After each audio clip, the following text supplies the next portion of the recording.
Micah Curtis, the head of Sleeveless Comics, also known as Vanilla Grodd, or just the Vanilla Gorilla. Let's go ahead and get started. Hail to the frickin' chat. Who all do we have here? The rather talented Bogdan Digital Art, or is it Bogdan? You'll have to correct me on that. Has joined us. Daniel Parker, Holy Ninja Toe, Sultan Al Fahim. I was not late, by the way. I was right on time. I said 9 o'clock, and I was here at 9 o'clock. So, Damien X247, Daniel Parker, Gregory Urban, Darth Bobcat, Dark Dog Studios here as well. Yes. Today is a good day, ladies and gentlemen. You want to know why today is a good day? Very simple. I'm going to show you.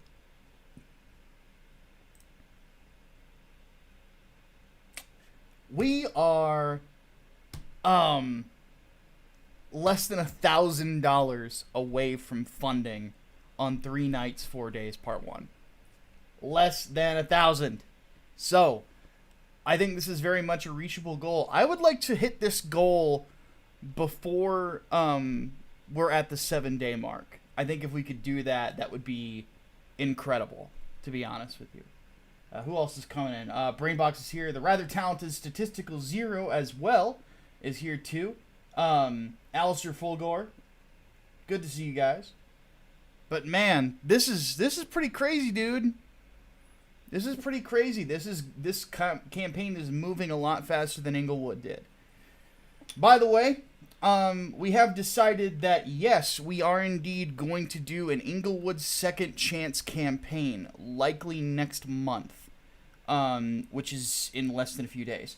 But what I want to do is have Brian and Armand do another cover that is very patriotic, since we're going to be doing it in July. It'll just be a 30-day campaign that runs. The pricing on the books will be the exact same as it was on the original campaign, but shipping will be more appropriate in regards to that. So it'll be the last chance to get a printing of basically the collector's edition of Inglewood. We will put out the standard book. We will also put out the director's cut, but with a completely different cover. So for those of you who committed to the first campaign, that cover you get will never be printed again.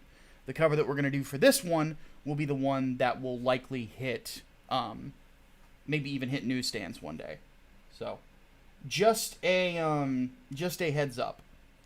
But anyway, 3 Nights, 4 Days, Part 1, 165 backers. Next goal is 170 backers.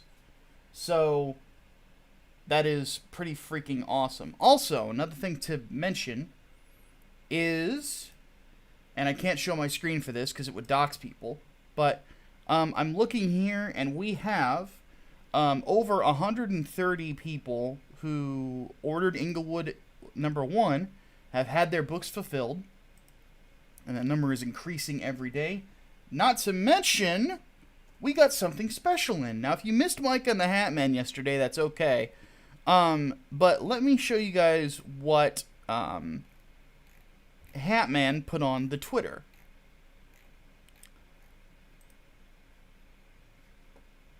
Put a load. There we go. Bada bing, bada bam, bada boom. The director's cuts.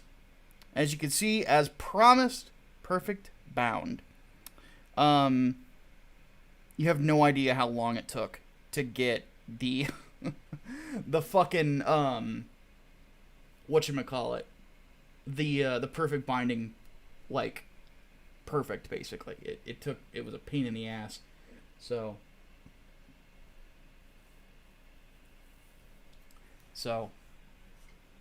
are we going to do a digital version of 3 Nights? No. We are probably not doing digital ever again. It's not really worth it, by my estimation. It doesn't really do anything for you, really, unless you price it close to what you're pricing the physical at, which is probably what I will, if we ever do it again, that is what I will do, is I will price it close to the physical. So, I mean, granted, a lot of comics that are that kind of a page count, they usually retail on Comixology, if they're new, for close to what a physical would be. So I think that's probably what I'll end up doing if I ever do it again. Um, anyway, if you did back digital and you didn't get your link in your email, please let Hatman know so he can go ahead and get that to you. And as he promised, somebody just said that they backed it. Damien X 24/7 just backed it, so we are at 166 backers. Thank you, sir. Thank you very much. You are awesome, Damien. So, bada bing, bada bam, bada boom. We are ever so closer to our goal. You are very much going to enjoy this book, Damien. That is for sure. Thank you. But no, not doing digital on this one. At least not right now. So, let's I'm glad you enjoyed it, Cubics. So let's go ahead and get into today's topic. We're going to do a few different things. We're going to talk about business. We're going to talk about writing.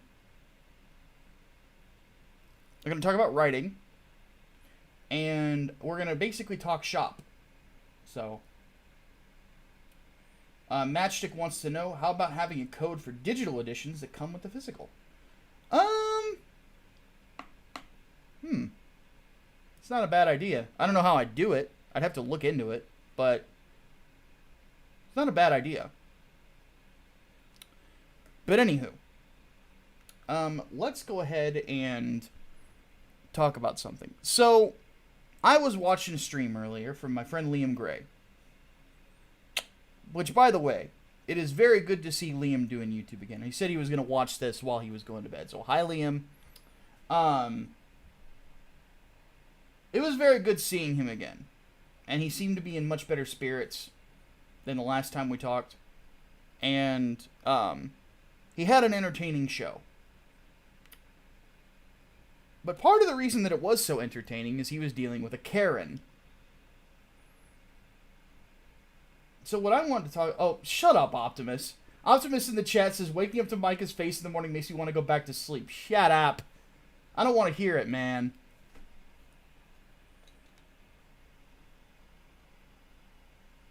I bet Piper thinks I'm handsome. Ish. But anyway. So, Liam was talking about a guy that goes by the name Sketch Therapy. And I think that Sketch backed Inglewood. I don't remember. Sketch can be a really, really, really nice guy. He can. He has that capacity. He can just as quickly flip the script and become a Karen. Now, for those who don't know what a Karen is somebody who has this tendency to want to speak to the manager. They become a meme. In fact, I did an article for RT. This was back in April, oddly enough. I say that like it was that long ago. But, I did this article.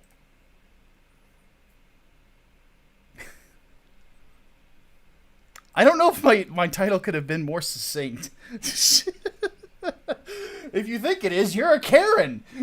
Congratulations, asshole. But it's usually a short-haired woman who, wants to talk to the manager constantly, and my fucking my editor put this meme in the article. Wait, wrong thing. There we go.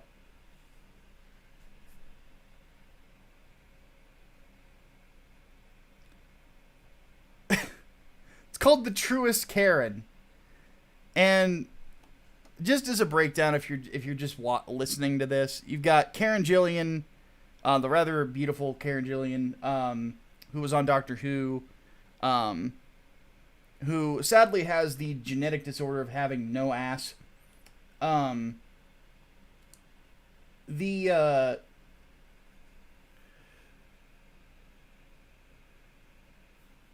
This is interesting. Tim Tom seems to think that I am a Karen. Well, Tim, if you could make your case in the chat, feel free to give it a shot. Genuinely curious about how that's gonna go for you. Chat, let him have it.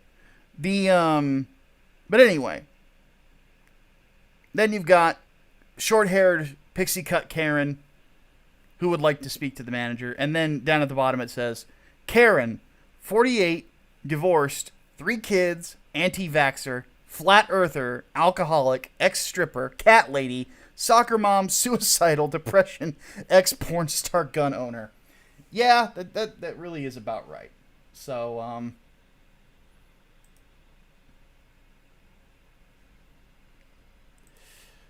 I have dealt with a lot of Karen types in my career, and several jobs. Tim Tom, I'm actually in a pretty good mood, buddy. How about you? Yeah, I am the manager. That's the thing. I'm usually the manager or security. So, anyway.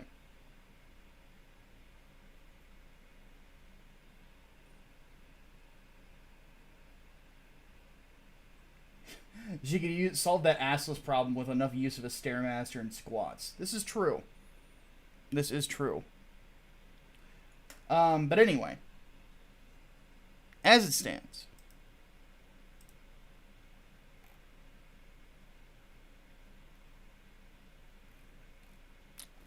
How do you deal with these types?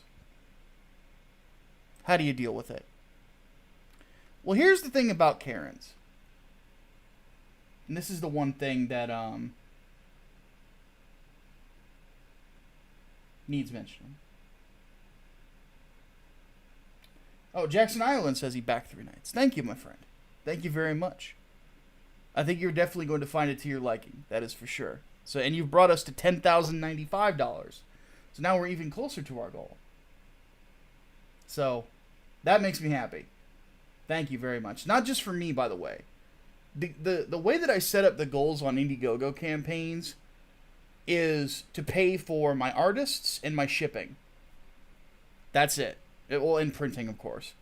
But that's basically it. So the goal, like the reason that I get so hyped for it, I want to have the best talent working with me all the time. And I think that I obviously have that down pat. And I want to make sure these guys are paid, and paid well for what they do. So, by doing this, by buying this copy, I mean, you have helped with that considerably. So, yeah, thank you. And I know Preston and Oliver and Eric appreciated it as well. I mean, we've got an all-star team on this fucking comic. So,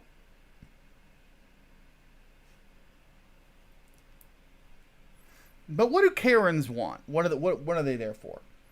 This is actually something that I got into a discussion on Twitter about yesterday too. Karens are not customers.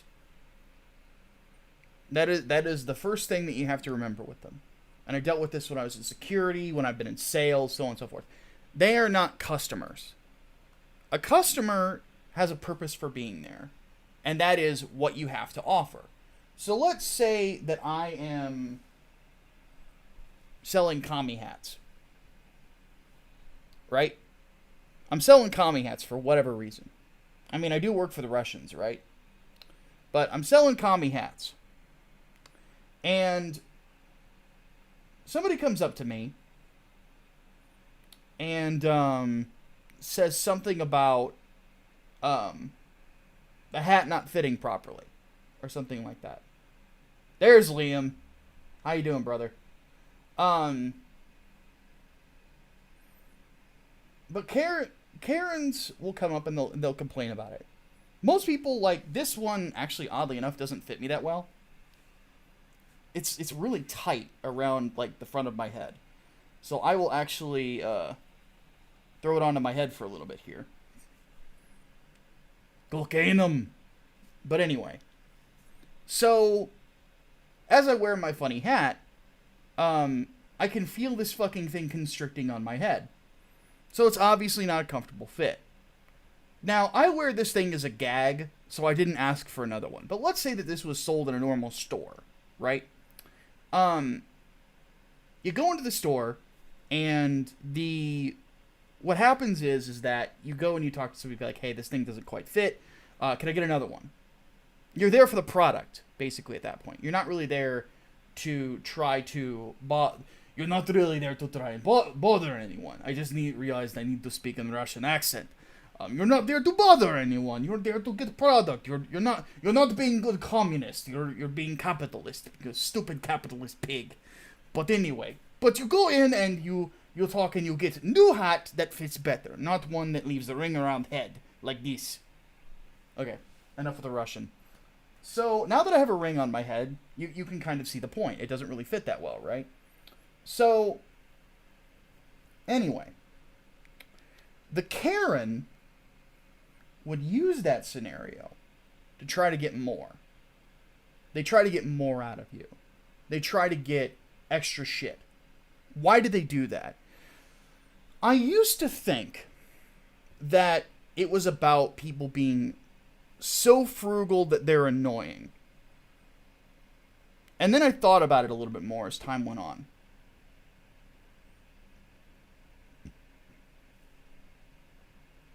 Where is Sasha? Where is Sasha? Who touched my gun? Anyway, but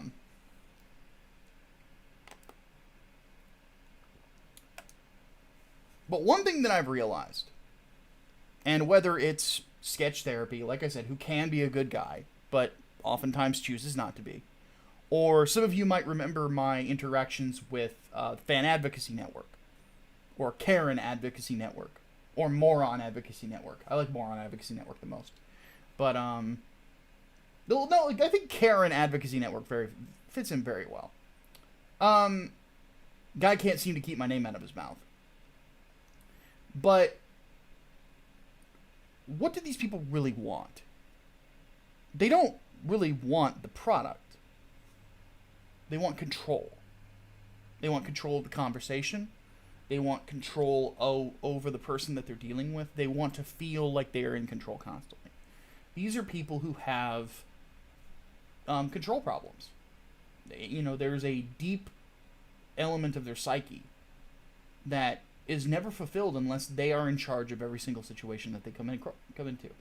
And I realized this when I was thinking back to my former mother-in-law, who was a Karen. They always have to have the last word. They, this and that.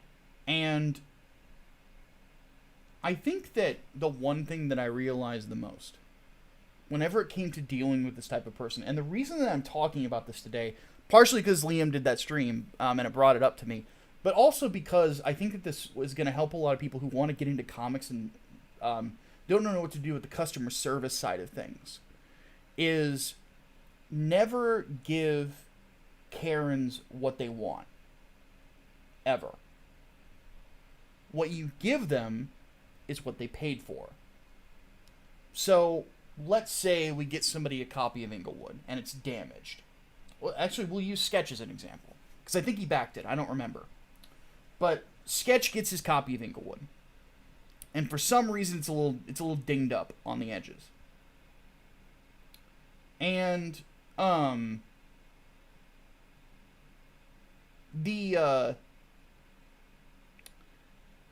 Tyler Preston, that's a good question. I'll get to that here in just a sec. You give them, but let's say Sketch is like, you're a fucking asshole, blah, blah, blah. I want a new copy. We'll send him a new one. And we'll wrap it in bubble wrap.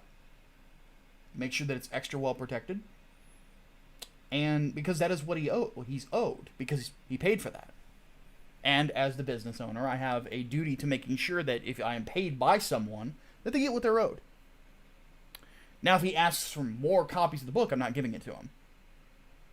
Because he's already got one that's battle damaged. He can keep it. But we're going to send him another one as well. And that's going to be the end of it. There is the possibility that he might damage it himself or something like that. But you've given them what they're owed. If you give them more than that, just because they are being loud and noisy, you actually exacerbate the problem. Because what will happen next is they are going to continue to do what they're doing. And if they continue to try, that is the point where you put your foot down. Because in customer service, it is not about giving people what they want. It is about making sure that people get what they are owed. And that's a very distinct difference. It's almost razor thin, but that is something that needs mentioning and thought. Is that it's not about what they want, it's about what they're owed for what they've purchased. You know, are they getting what they paid for? That is the question that you have to ask with every single customer. Are they getting what they paid for? So, that is how you deal with the Karens, you know? And what you're eventually going to have is, especially on the internet, you're going to get people that are nuts. You're going to get people that do, that are conspiracy theorists and things like that and say crazy shit. I think that Liam mocking Sketch is the way to do it. He's put his foot down with the way that Sketch treats him as a creator and as a writer. Sketch talks all this noise about him. That's not, a lot of it not true. And some of his complaints are basically just his side of the story, but he's just louder about it, so he thinks that it's going to get him somewhere. He is a Karen. Fan Advocacy Network's the same thing. There was this, I don't know if Liam saw this, but there was a, you know, any time that Liam and I are on a stream together, Fan Advocacy is in there watching, and he's recording the whole thing. He is just obsessed with he and I talking about stuff. And there was a video that he did where he basically, like, lied about what Liam and I were saying the entire time. It was hilarious. But you cannot deal with these people like they are your loyal customers, because they are not. They are there to control you. They are there to try to put you in a situation where you have to abide by what they want. Never give that to them. That is how you handle the Karen issue. So, for those of you that want to be writers or artists that want to be in comic books, man, that's the way to do it. So, real quick. So let's talk to the chat for a bit before we move on to our next topic. What I want to do real quick. Bogdan Digital Art, are you still in here?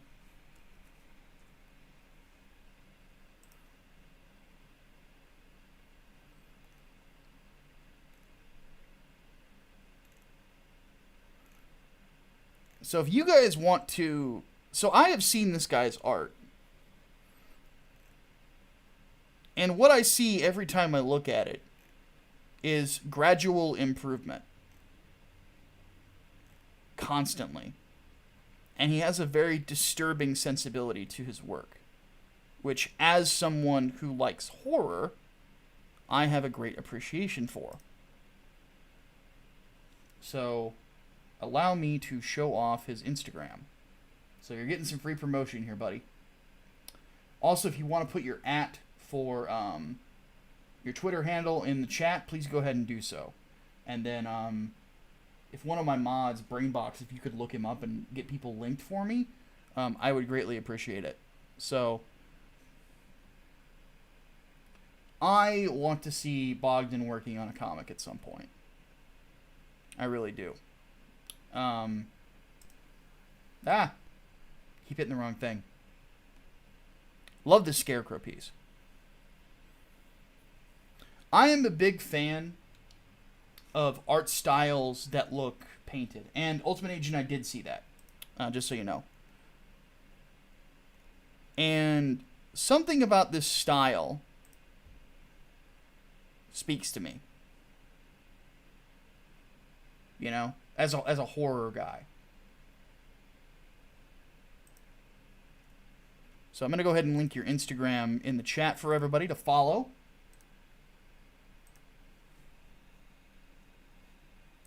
Whoops, there's some boobies there. I got to scroll past that.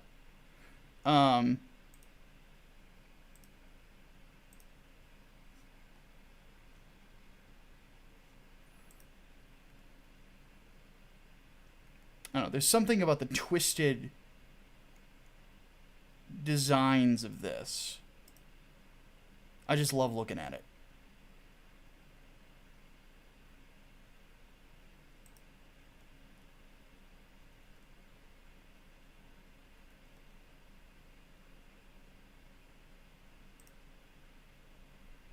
It's horrifying. And yet, I can't take my eyes away.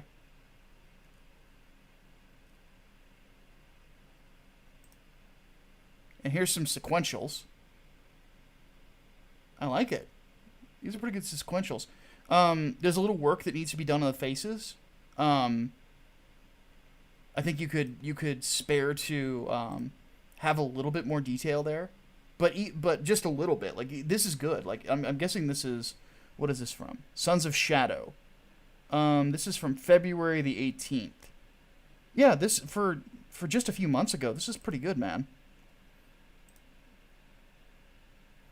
You know, I would add a little bit more detail in, like, the nose area. I would also study eye shapes as best you can. But this is really cool. I'll tell you what, Bogdan. Keep working on this.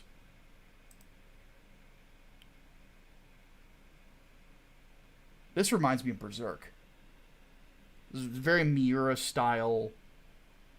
Also kind of Go Nagai in a sense too. It's very, very Japanese feeling to it. So before Liam snatches you, tag me in some of your most recent stuff. I might have to put you to work at some point.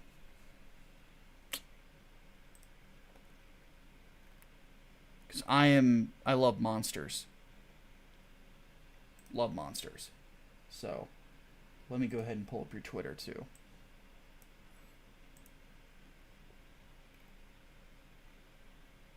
Uh-oh.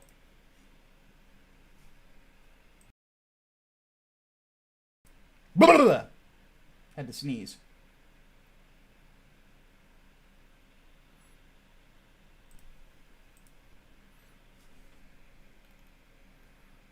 So, let's see here. So this is new stuff. So this is obviously Jawbreakers, that new book. What? Grand Bazaar. This is from The Lost Pages by my boy Phil Diaz. I love this. Especially the monster. This is creepy as fuck. I love it. And yeah, your sequentials are getting better.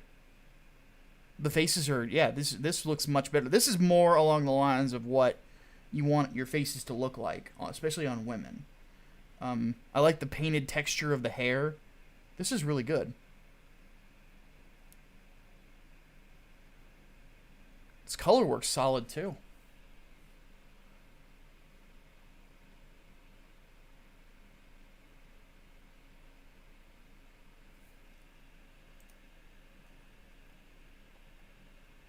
Yoink.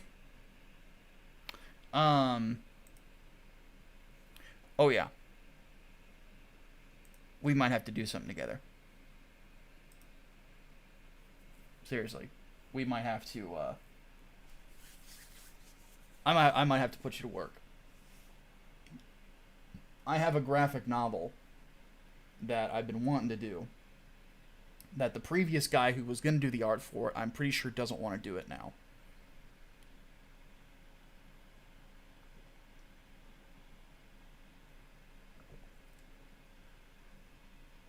So, we'll get together at some point. We'll talk. See, guys, this is how you do it. This is how you do it.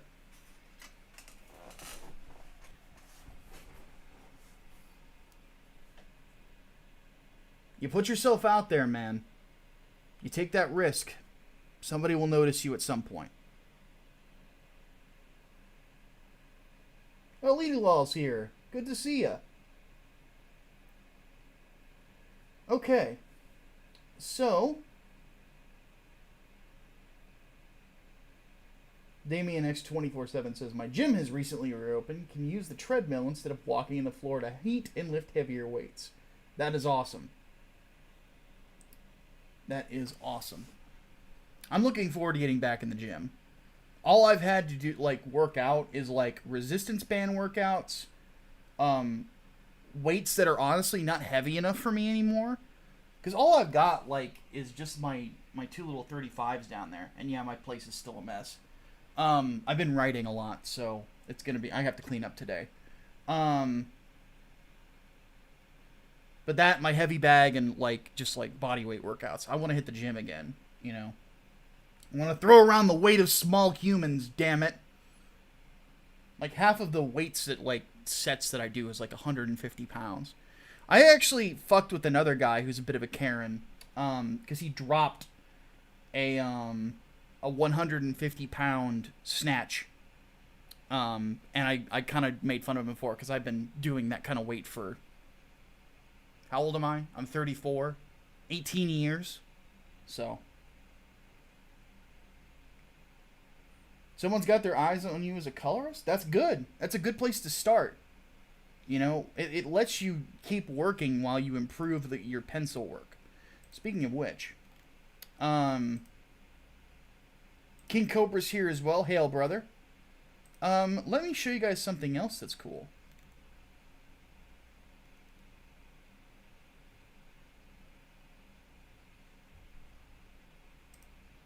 So, speaking of colorists who have amazing art, but we're also going to show off some 3-night stuff, and I'm going to play the trailer real quick. Where are you, Armand? So, one thing that I am working on right now is the Peregrine Inglewood crossover, which, by the way, you can get Peregrine on Indiegogo right now. I'm going to put the link in the description here in a second.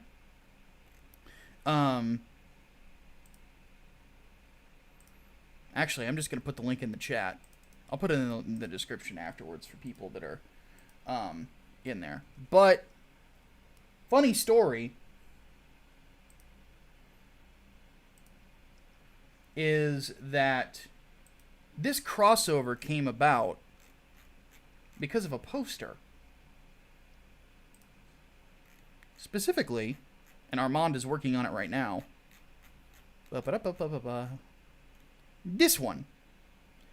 People went so fucking bonkers for this poster that they're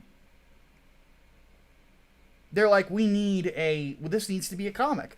This needs to be a comic. And I'm like, yeah, let's do it. Optimus, tell me to write the thing. And I think Optimus is still here. And he and Xavier are like, write the thing. And now the script is a quarter done. And I might work on it a little bit more tonight. It depends if my lady friend wants to come over and talk. And hang out for a bit. So, and yeah, Lady Lol, we were just talking about that. We're definitely going to be doing a second chance campaign for Inglewood. The concept that I have for the cover is a wall mural of Elijah walking to the octagon with the American flag draped over his shoulders, because that's how he used to walk out.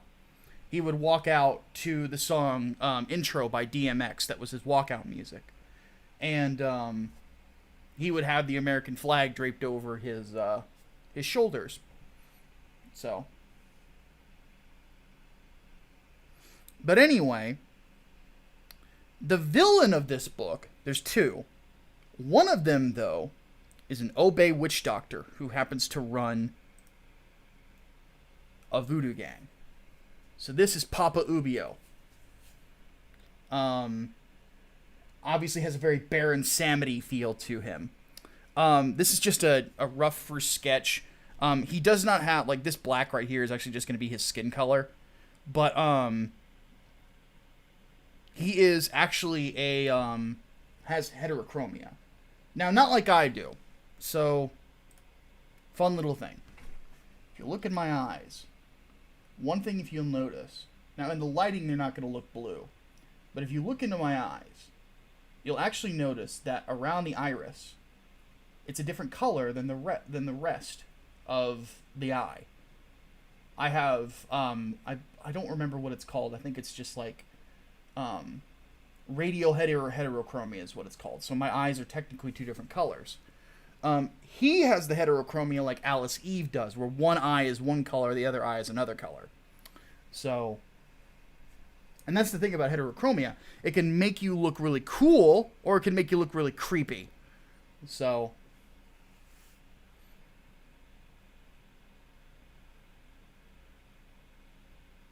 Yellow Flash thinks your work is good enough to have it on his channel. That's awesome, dude. That is awesome. And good on Yellow Flash for featuring artists, definitely.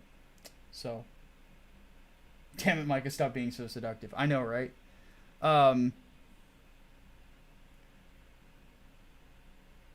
But anyway, so this is Papa Ubio, and he will be one of the villains of that crossover.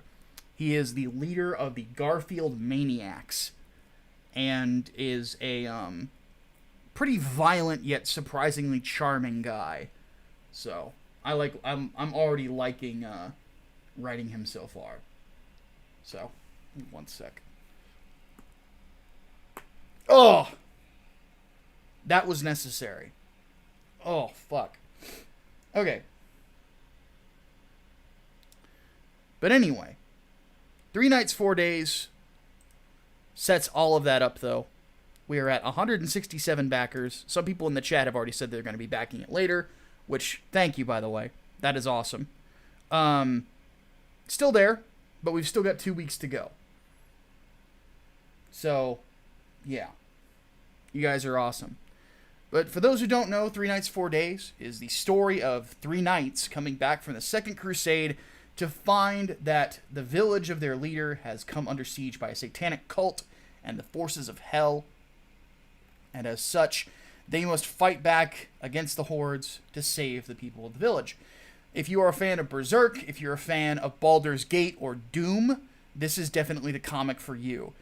We also offer an art book, the opportunity to get a sketch of the character from the book, as well, done by the marvelously talented Preston Acevedo. When there's only 10 of these left, and these are the last 10 we are going to sell. The first 10 of these sold out in a week. Pretty crazy. So, we've still got also, if you want to get drawn into the book, 5 more of those tiers available, only $250. And then, and this, by the way, does include the book itself and the art book, too. Same with the original art. So, real quick, let's go ahead and play the trailer for 3 nights, 4 days, and then we'll move on to our next topic.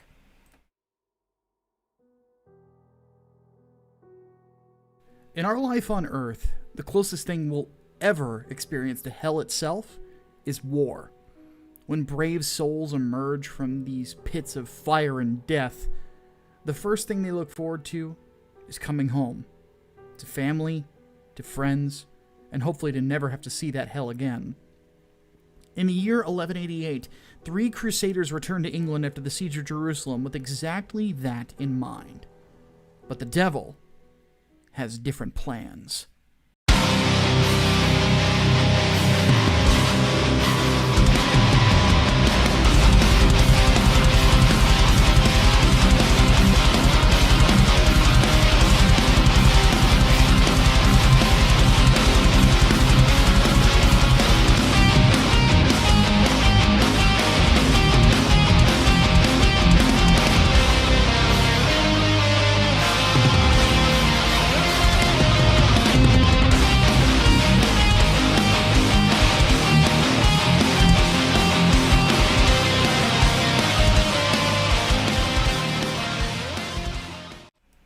Torn90's in the chat. He asks, Micah, will there be a poster for that amazing art? There is a poster on the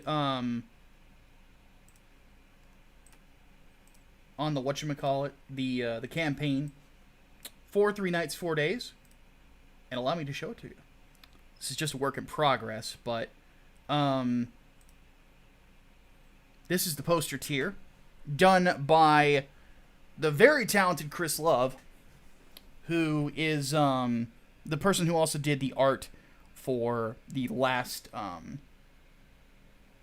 campaign as well. So there's still some other stuff he has to do. He has to get the trim here of the surcoats for the knights, but we call this the battle prayer. And obviously a very sort of chilling piece of art. This basically, whenever you back the book, you are going to have the opportunity to add this as an add-on. So it is badass. It's not finished yet, like I said, but it will be very, very soon. All right. Sister Bex wants to know, will the Garfield Maniacs be powered up by lasagna? Not that kind of Garfield. So Garfield Park is a area of Chicago, and that is traditionally where the Jamaicans live. So it's a Jamaican gang.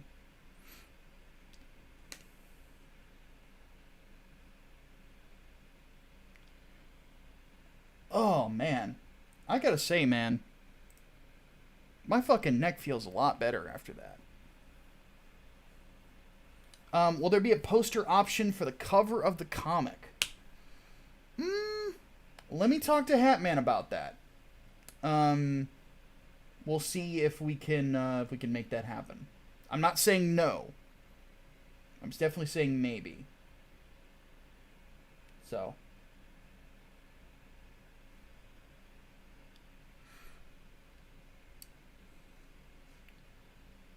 All right. So the second topic for today is one where somebody asked me. This will be really quick, and then we're going to go over the Mags Vissagio thing.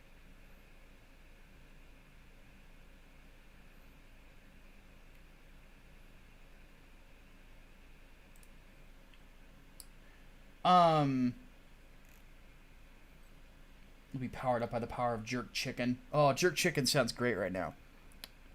Have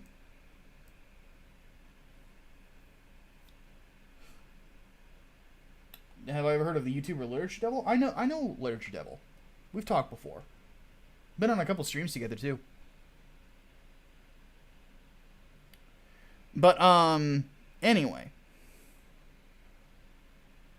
Somebody asked me, how do I format scripts? I don't remember who that was. Let me look it up. I don't know if they're watching right now. But I thought it was a good question. One that we could definitely discuss today. So, next phase of Comicsgate was the video. It was Alan Hughes. So, Alan, this one's for you, buddy. So, how do I format scripts? So, scripts, one thing that you can do is that there is a free,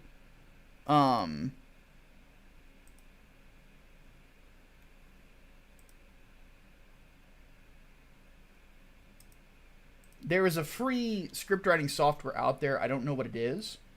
I prefer to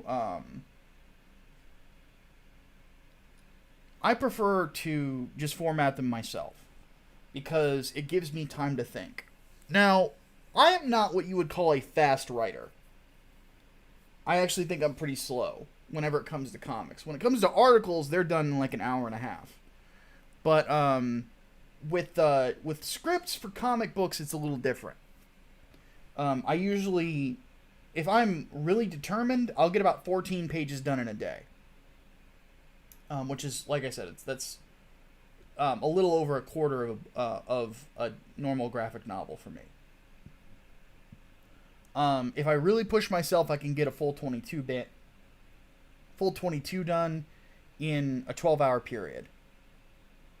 But that's if I push myself and if I'm really feeling it. If I'm not feeling it, what usually happens is I stare at the screen for 2 hours, not able to think of my next word. And then maybe I'll get a couple pages done. Because I have this bad tendency to suffer from really bad writer's block. So, that is just something that I've always dealt with. But anyway. Quarantine, Micah, are your sleeves growing back? No, they are not. Sleeves of the devil. They must all be purged. But anyway. So, the way that I format things, though. I'm actually show you guys two things that I do. I'm also going to show you, like, what I do with artists.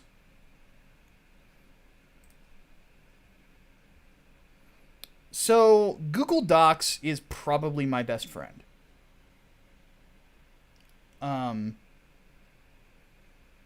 I know some people like to de-Google, and that's fine, but you're going to want to have documents that can be easily shared and edited. So, if Google Docs doesn't work for you, find something else that does. But anyway. This is how I usually put together a script page.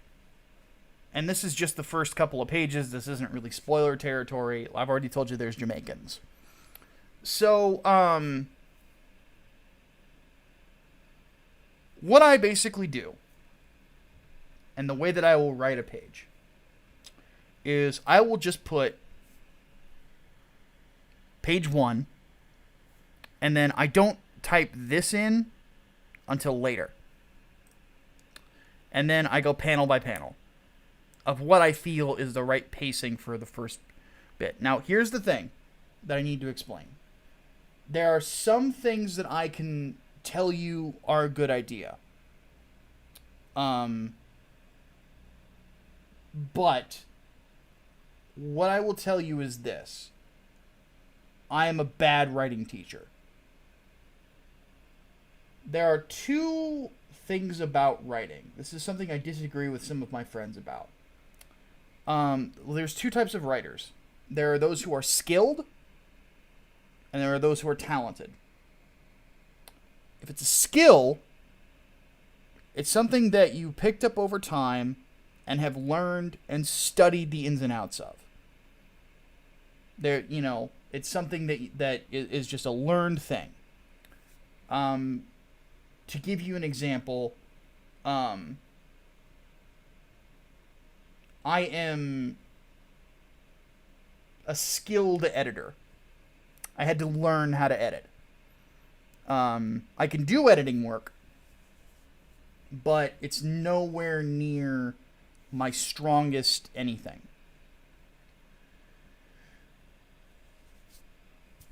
I am a talented writer. Writing comes naturally to me. Some people call that sort of skill a virtuoso. Somebody who just has that ability. There's something natural about it. Mike Tyson was a virtuoso of a boxer. He just had natural skill and movement that a lot of other people didn't have. The same could be said of Muhammad Ali. But if you look at other fighters, John Fitch, who is in the UFC for the longest time, he was like the number 2 welterweight in the world forever. He is what you would call a skilled guy. He's not an athletic person, but he's such a good learner that he was able to pick things up. I am not a good teacher because everything that I do, or a lot of things that happen with me, just come from talent. They're just instinctive to me. They're not, the flow of a story has just been something I've always been good with. So, I cannot explain to you what is and is not good a lot of times. All I can really tell you is whether or not I like it. So, whenever I have statements where I've got just 3 panels on a page, that is basically my instincts of how to properly pace it. It's not anything that I could really teach you, just so you guys know.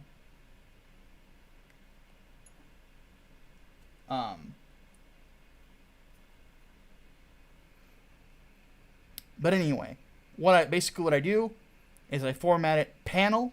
These lines here, you want to describe what the artist has to draw. So when I say low angle shot, that's the camera. So the camera is about right here, looking up, of the gangster with a toothy smile. So that's a descriptive statement that lets you know that the guy's smiling like this. So That's the sort of thing you want to do. You want to be descriptive. The more detail you can put in your descriptions, the better, in my opinion, until you get to know your artist. I know Brian and Armand very well, so I don't have to put a ton of detail in these scripts anymore. But the script for the first Inglewood, some panels would literally have 2 paragraphs of description of what was in it.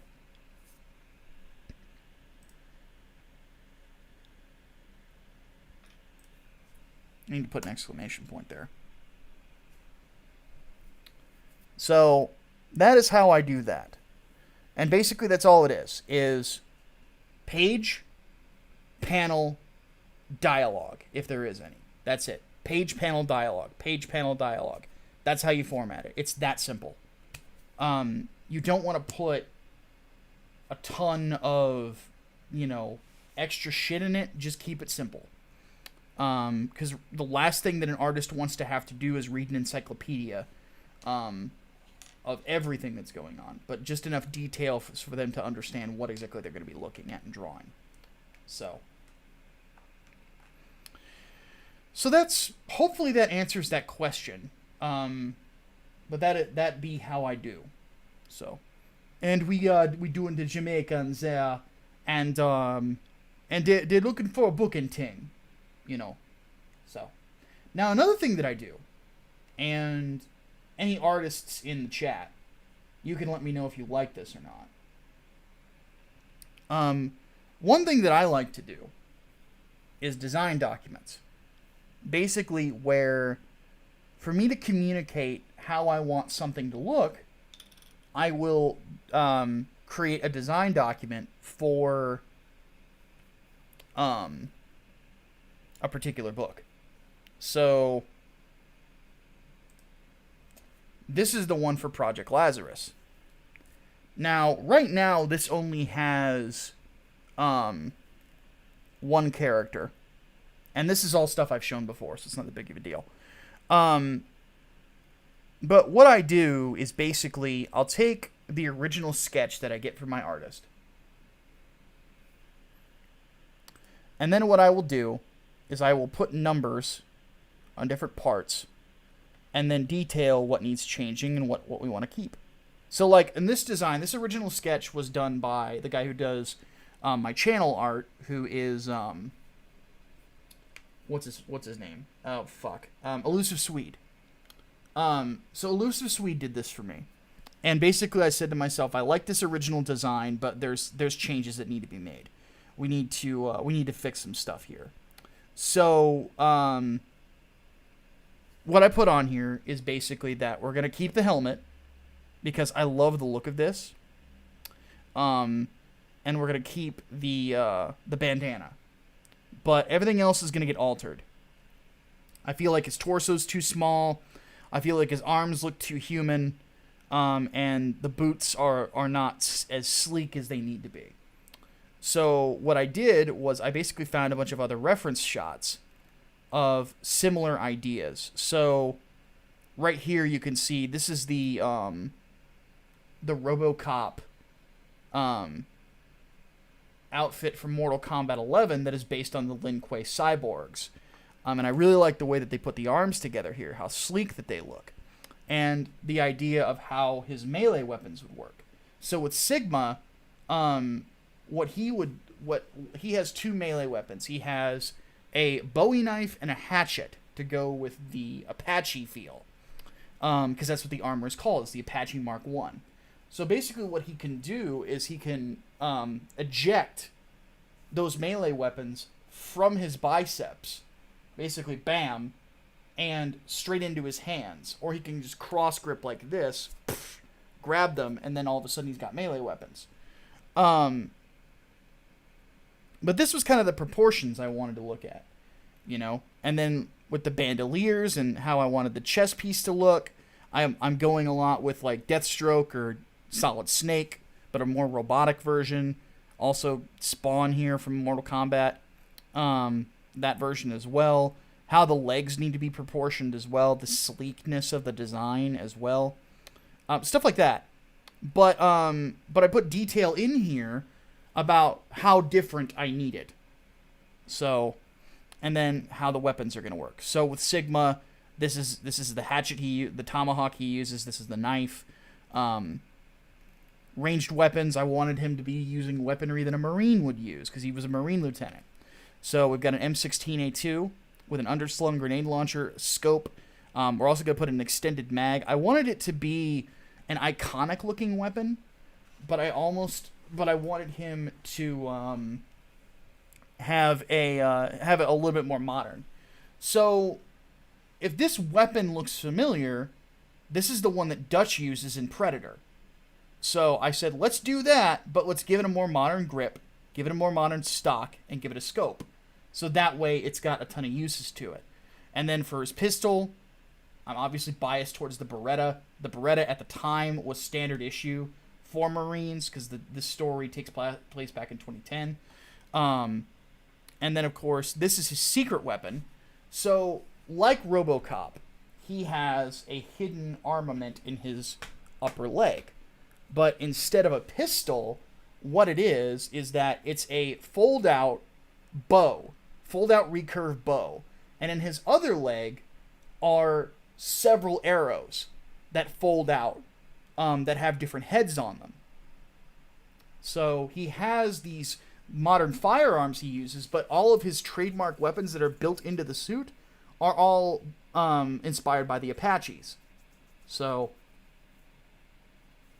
this is generally what I do with it. And it gives the artist an idea of how we do the design process. Like with Papa Ubio, for example, one thing that I did was will they too get to the Choppa? They will get to the Choppa. That is for sure. One thing that I sent Armand and Brian for Papa Ubio's face paint. So my Photoshop skills can best be described as whack, but this is what I sent them. I said, this is what I want his face paint to look like. I want 4 red lines, like this, the cross in the middle of his forehead, and then the blacks around his eyes to be highlighted by reds. And then, of course, the black over the nose. So it makes makes it look a lot more easy for the artist to relate, and then, of course, they can just work their magic, because I can't draw for shit. I can't draw a straight line. Also, what I meant by arms too human, let me kind of show you what I mean on Sigma. So, one thing you'll notice about him is that his hands look like they're just gloved. I don't want that. I don't want him to just have gloved hands. I want those fingers to look robotic like they do here. So, let me see if I can zoom in. I want the knuckles to look robotic. I want them to look like robotic joints.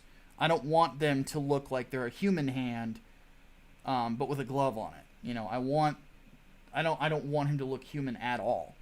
So that's what I mean by that.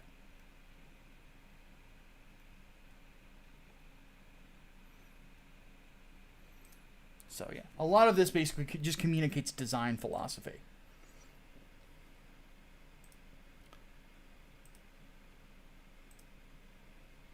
So, questions in the chat in regards to that. What you guys got? Nick White says he just backed 3 nights, 4 days. So what does that put us? Thank you, Nick. Seriously. It's big to me. I know it's big to Armand. Not Armand. To Oliver and Preston as well. So that puts us at 168 backers.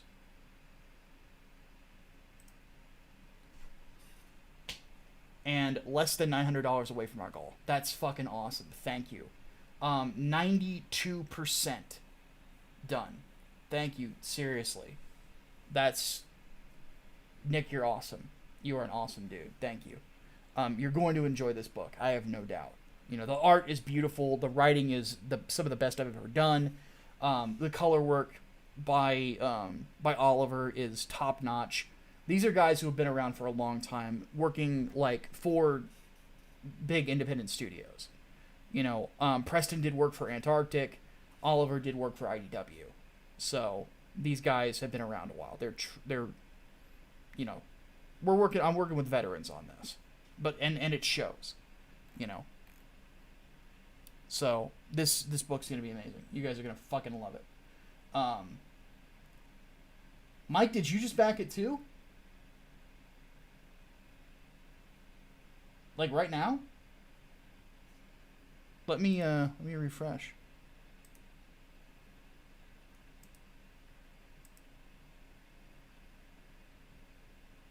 Yes, you did. 169 backers. Thank you. Holy shit, man. This is badass.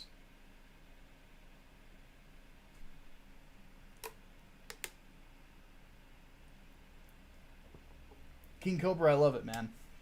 And King Cobra said he can't speak for any pros, but these are all things I find really helpful as an artist. Yeah, and I think that they definitely do that quite well. So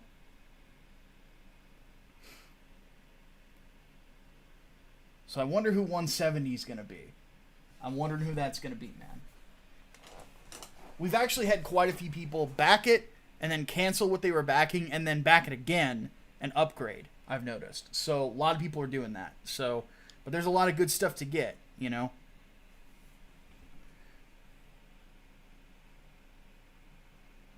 Hey, thanks, Nick White. That means a lot to me, man. It really does.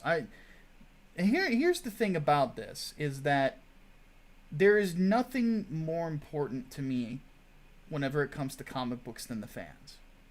Comicsgate started as a fan movement. And, bringing the concerns of the consumers out there, that was our goal when we started this whole thing.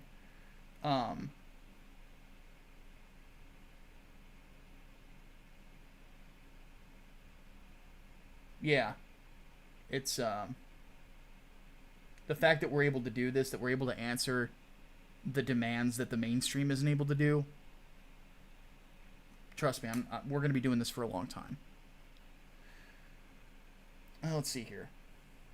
Statistical Zero says, I have something for you to answer. Both books you write seem to have a darker tone. Are you keeping on that for future projects or planning switching it up in the future? Everything I do is a little darker. Yeah. Serena donated $1 to Streamlabs stuff. Hold on a second. I didn't even realize I had the link for that in the description. That was random. Hold on one sec. Serena's like, here, have $1. Okay. She's awesome, by the way. She said, found that interesting to know, Micah. Thanks. My comic follows a similar style, but I think I need to add more detail in certain panels. I was looking at the urban fantasy doc Hatman sent me, and it put me into a creative spiral I can't get out of. Well, one thing I would always suggest is just to ride the wave. See where it takes you. Because sometimes it can take you to some really cool places. So. But yeah, I like to tell darker stories.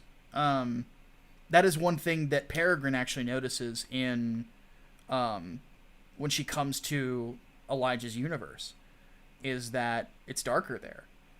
It's the story that he tells her about the things that have gone on in that world are darker than other places, and the things that he goes up against are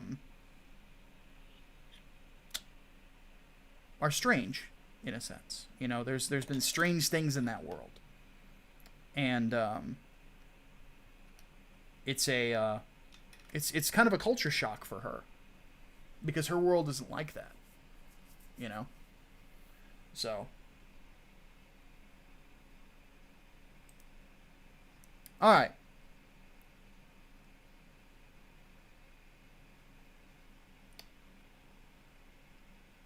Bikini90 says, hey Micah, I got Inglewood in the mail this week, and I really liked it. Looking forward to seeing more. I am looking forward to delivering more. Inglewood Book 2 is fully written, by the way. And my artists have it. I don't know if they've read through it yet. But my lady friend read it, and she really liked it. So that I think is a good showing. And now I'm working on the Inglewood Peregrine crossover. So, in fact, I think I'm gonna get lunch here in about an hour, and then I'll probably get back to it. So anyway, let's talk about the final topic of the day, because I found this to be infuriating. So, I really don't like it when people just sit on the idea of somebody being an abusive cunt.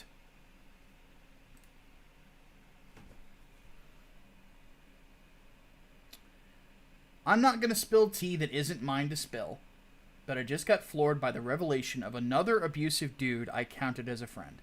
I'm so fucking angry. I'm just so fucking angry. Well, apparently you're not angry enough to call the cops, you bitch. So, for those who don't know, also I love this dude's username. I am. Some of you might know that I was friends with Giwario when I was at Channel Awesome. One thing I didn't know about was the whole grooming thing. Had I known about it, I would have called the police immediately. And I would have made sure that my friend was locked up and getting, mental, psychological treatment. Because that sort of thing is abhorrent. And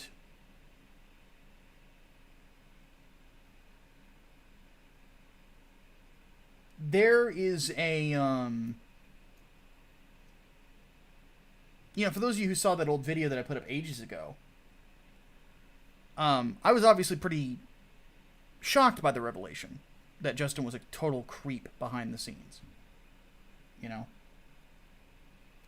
And on my,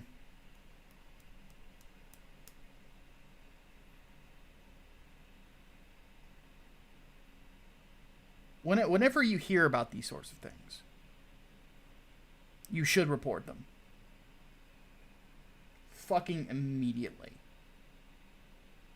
And this idea of, this is not mine to report, if you have evidence that someone has been sexually assaulted, you need to call the police immediately.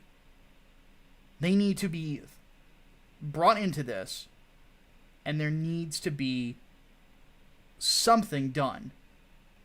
Justice must be served. And for Mags Vissagio to sit here and say this sort of nonsense is abhorrent. It shows that you don't care, Mags, about people's well-being. You don't care about people who are victims of sexual assault. You don't care about anything but yourself. And the fact that your fucking show got canceled because nobody watched it. For a comic book that nobody bought, by the way. Because if there is legitimacy to this sort of thing, this is not the thing you sit on.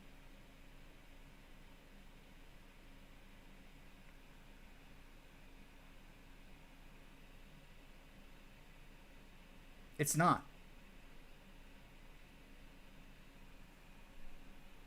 It's absolutely abhorrent. Somebody out there could have been damaged by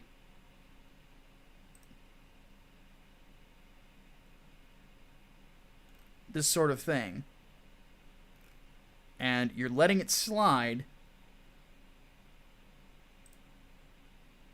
just to do it.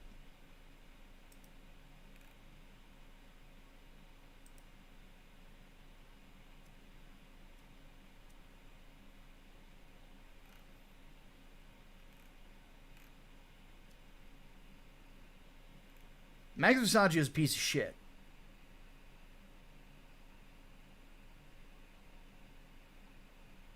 Seriously. Terrible fucking human being.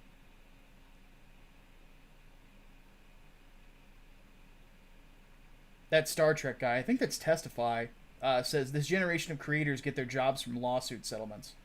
Starting to think that, yeah.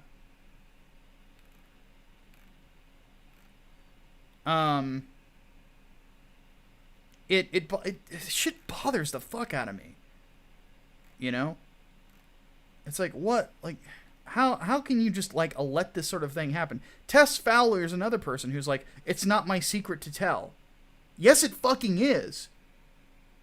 If you have the inside track on somebody being sexually harassed by someone, if you know something, go to the fucking cops.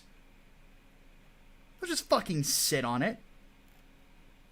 I remember I actually asked, when the whole thing about Justin was revealed to me, I asked someone about it. I said, why didn't anyone go to the police about this? You know? Why didn't anybody go to the police? Why didn't anybody go talk to the cops? And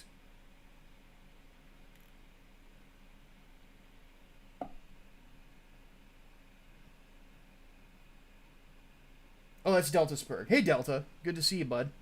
And I never got a clear answer. And it's infuriated for me ever since. Because people need to pay for their crimes. And if people could be rehabilitated and become better and be healed, that needs to happen too. I do believe in redemption. You know, I'd be a pretty shitty Christian if I didn't. I mean, I'm already a shitty Christian as it is. So...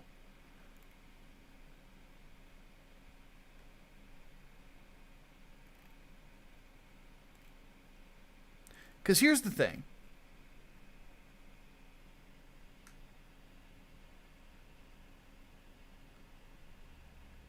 And Liam brings up a good point.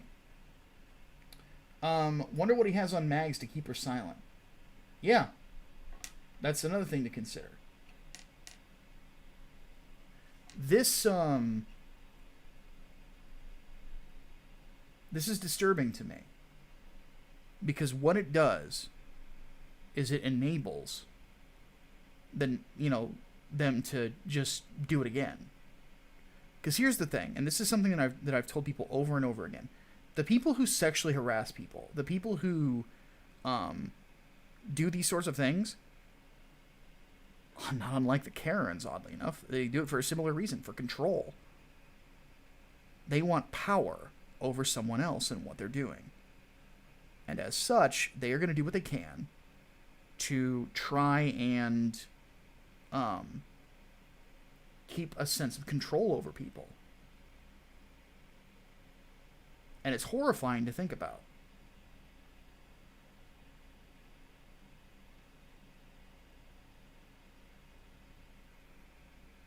And then the truth can come out. You know?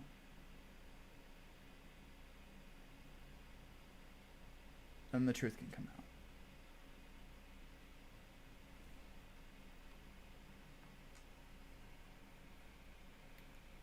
But you never help anything if you just sit there and bitch about it on Twitter. The one thing that Mundane Matt and I agreed on when we were buddies, because yes, I was friends with him too. The one thing that he and we were talking about this before he did a video on it, and I think that it's the best video that he ever did, is Twitter is not 911.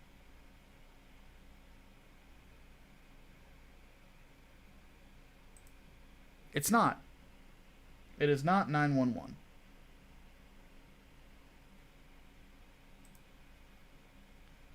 And people need to realize that. They really do.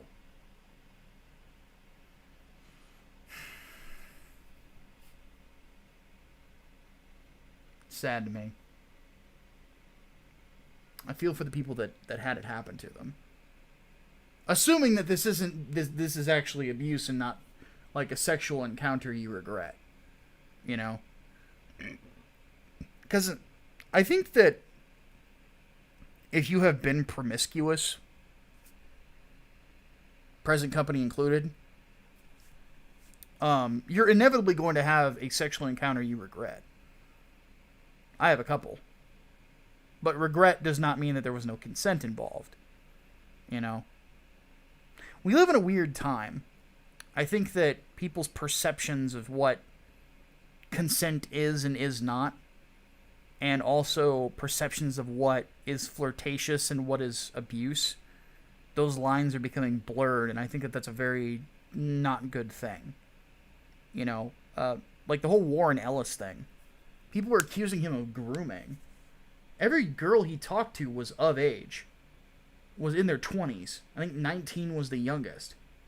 That's not grooming. They're not minors. They're consenting adults. It just means that he's a womanizer. You know, not the most moral thing to do, but the last I checked, it's not illegal.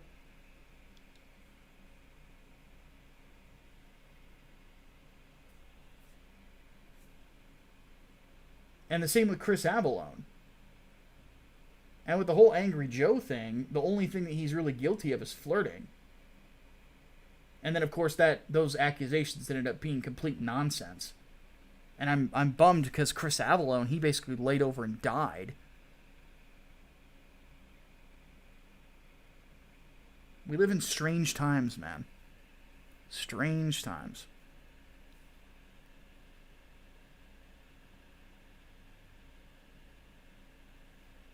Brainbox in the chat says, people who post allegations on Twitter are grifting for clout and with the purpose of destroying people's lives if they didn't go to the police first.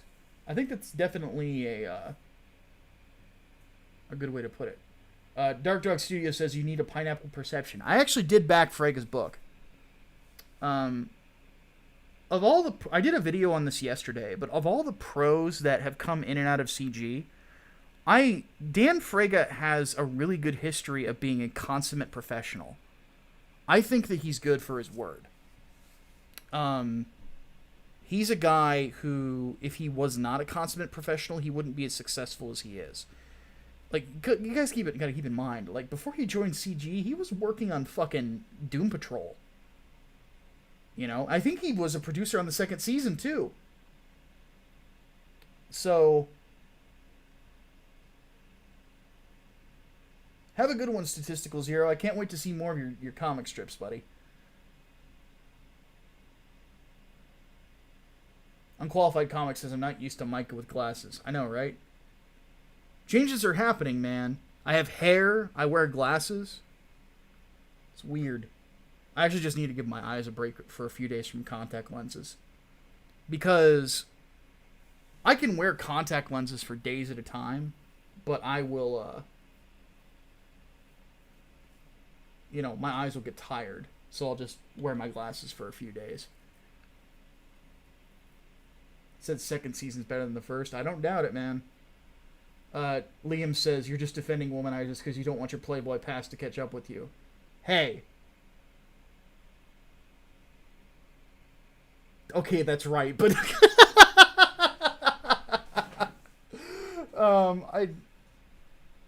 I was the fattest Playboy you'd find, so... I have no fucking clue how I pulled it off. I have no idea. Because they weren't all fat chicks. There was a couple in there, I won't lie, but yeah.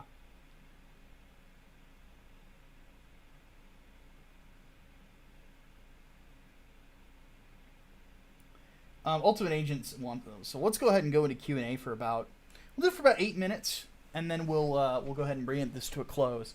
So Ultimate Agent says, the world building for the high fantasy story I'm writing is incorporating ideas from D&D Lord of the Rings. Well, don't copy and paste them. Put your own spin on things. Keep tweaking them until they're your own. The great thing about storytelling is you get the opportunities to do all the things that you thought somebody else did wrong correctly. That's why I got into it in the first place.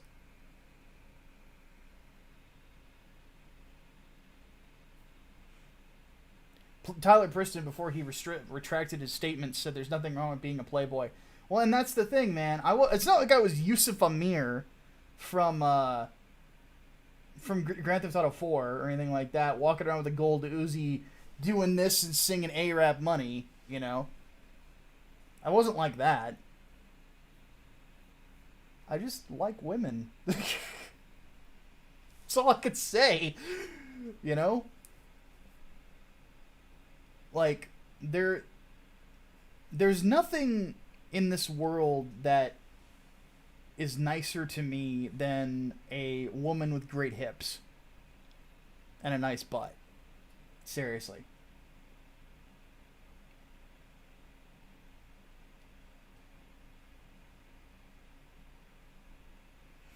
Unqualified Comics says, I'm interested to see if your boy Zach's third generation of CG books really improves in writing. His third wave of books is huge.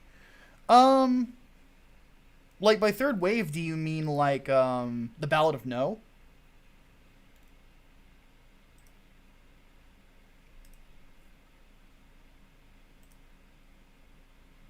Because he's got 3 weeks left on Do As You're Told. He hasn't moved 1,000 copies yet, though, or 1,000 backers. Not like I'm saying anything bad about him. It's just I'm surprised by that.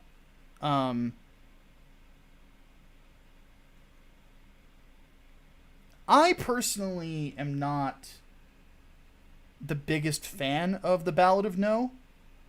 But that's because I'm not big on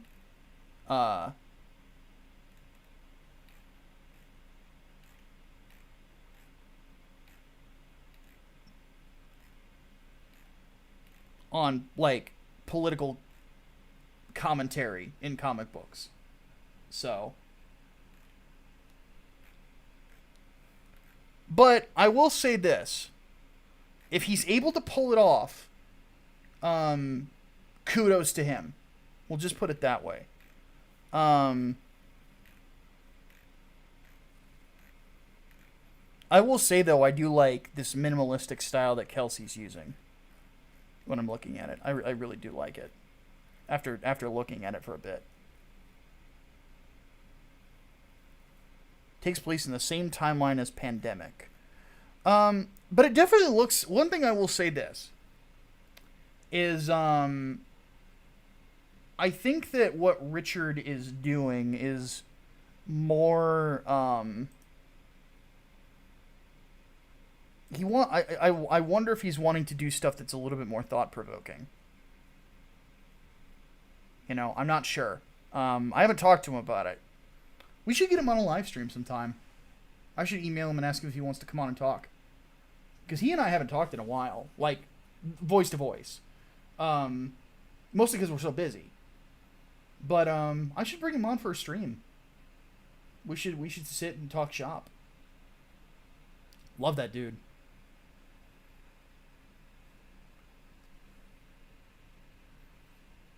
But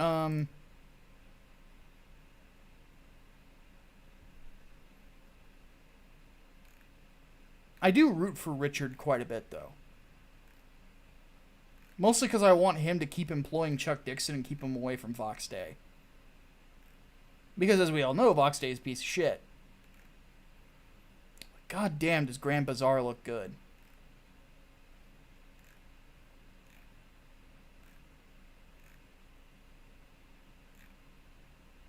Aaron Alfeche is just an incredible artist.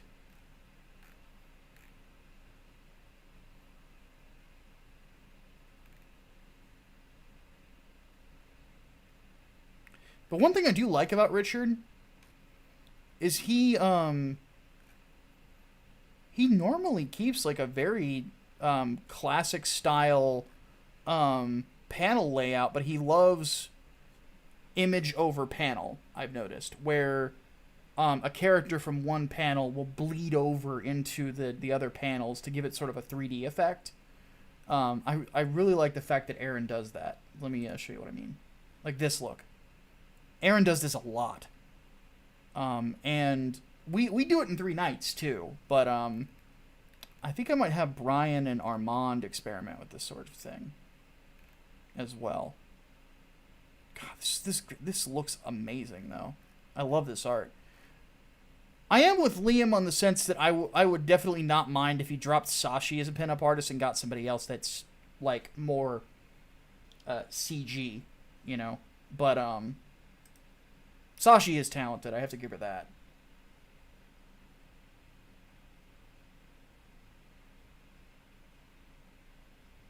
Tyler Preston wants to know, why is John Delarose writing Box Days D? Because he's part of the whole Rabid Puppies crew, and they basically constantly are trying to hijack anything that they can hijack, because they're fucking terrible. John can't write.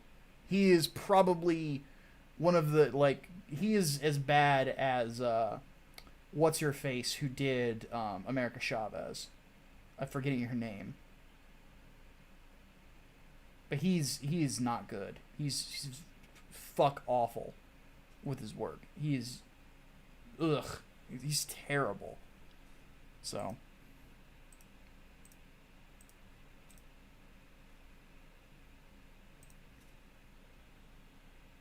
what's the deal with Sashi? Well, Richard's been working with her for ages. They have a good working relationship from what he's told me. And she is a solid artist. She does cheesecake better than a lot of people do. But she also hangs out with hey, Blue Samurai, if you want to be the number 170 backer, now's the time, and get me at that milestone. Just giving you the heads up, buddy.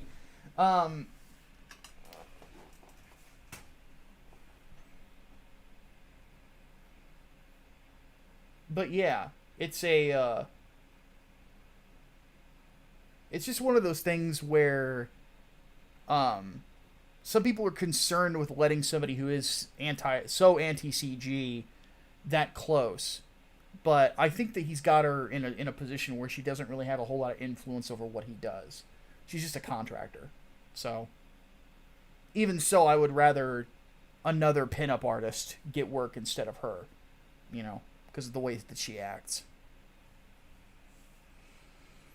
So, yeah, Gabby something. Okay, last question from Captain Curls. He says, Pandemic and the Ballad of No are both parodies of today's political world events. Does that break the foundation rules of Comicsgate, as in keeping politics out of comics? I would say that Richard is definitely skirting a line there. Because part of doing politics in comics is you can have a book like Mouse, which is a historical commentary on how the Jews were, basically, final solution, basically, and the Holocaust. And you can stylize it in a way that can make for an intriguing and entertaining story. And then there's political propaganda.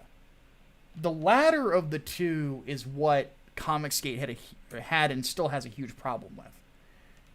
Because when you have Al Ewing on Immortal Hulk badgering on about transgenderism, when you have Brian Michael Bendis writing Riri Williams and basically saying to her teacher, I want you to be racist to me, when you have what was it? The Unstoppable Wasp, that is basically just constant feminist nonsense. And an attempt to try to get little girls into STEM fields.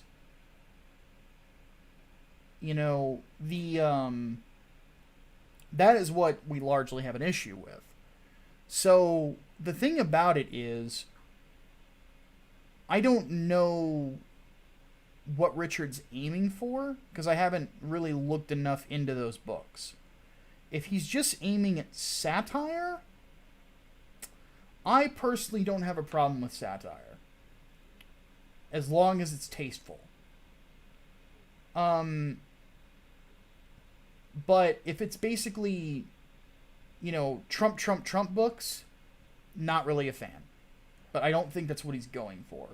it looks like he's using modern events to inspire a different story. It might not be the most tasteful thing in the world, but because I really don't think that it is that tasteful. But I could be wrong. I haven't read them. I haven't decided on whether or not I want to back them yet. So I'll like this month when I have money come in, I'll figure that out. But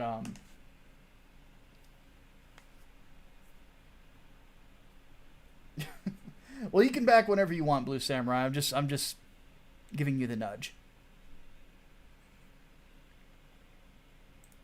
But anyway, guys, hopefully that answers that question.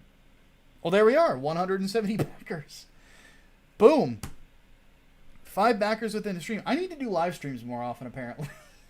But I think that one video I definitely want to do is no plans past Trump. But I kind of want to do an article about it first. I'm going to pitch that to my editors at RT, and then we'll go from there. So,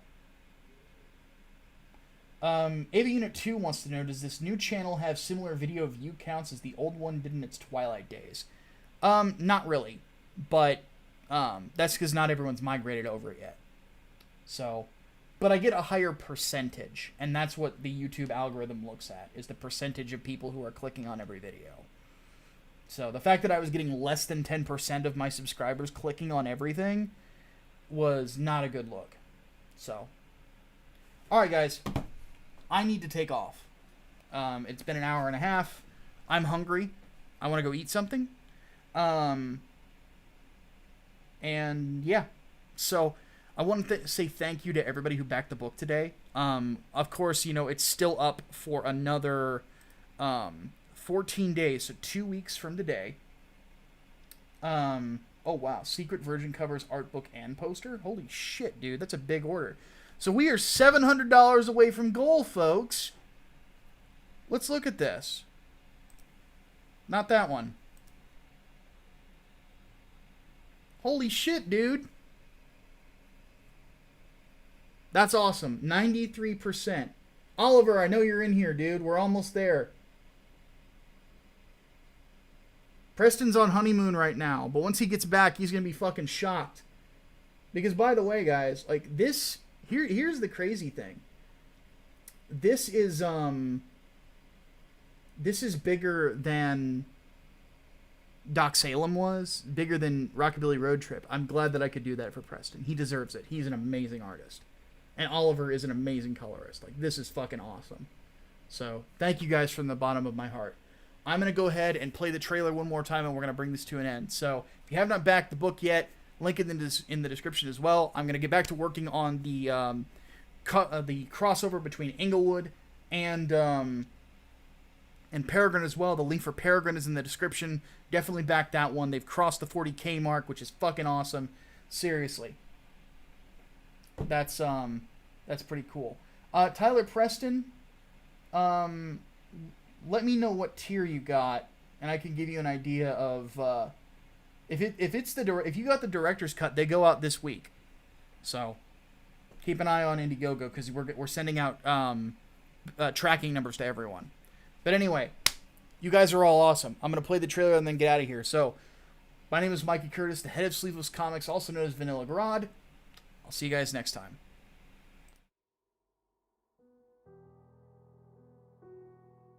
In our life on Earth, the closest thing we'll ever experience to hell itself is war. When brave souls emerge from these pits of fire and death, the first thing they look forward to is coming home. To family, to friends, and hopefully to never have to see that hell again. In the year 1188, 3 crusaders returned to England after the siege of Jerusalem with exactly that in mind. But the devil has different plans.